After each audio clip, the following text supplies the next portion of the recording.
అహం లేక అహంకారం. ప్రభు ఆ రాత్రి అహంకారం అంటే అహంను గురించి డీల్ చేశాడు.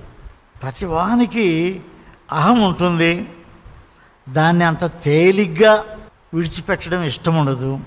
యేసు ప్రభు అహాన్ని డీల్ చేశాడు.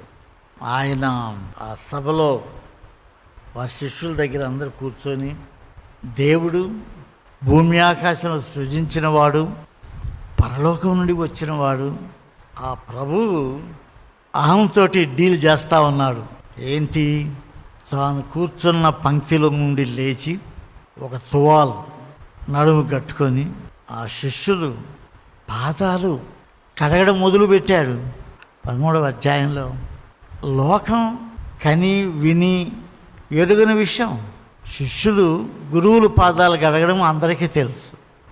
కానీ గురువుగా వచ్చి మీరు నన్ను గురువు అని పిలవడం, దేవుడని చెప్పడం మంచిదే, కానీ నేను మీ పాదములు కడుగుట ఎందుకో తెలుసా?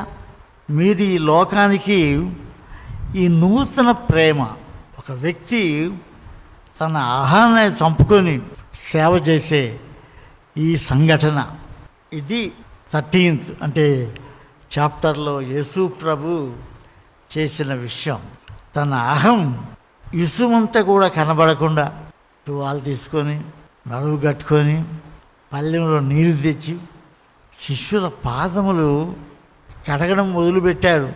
పరలోకం నుండి దిగి వచ్చిన దేవుడు మట్టి మనిషిగా పుట్టి పాపములో పడి నశించిపోతూ ఉన్న ఒక మనిషిని పాదాలు కడిగి తువాలతో తుడిచి డ్రై చేసి ఇట్లా చేశాడు.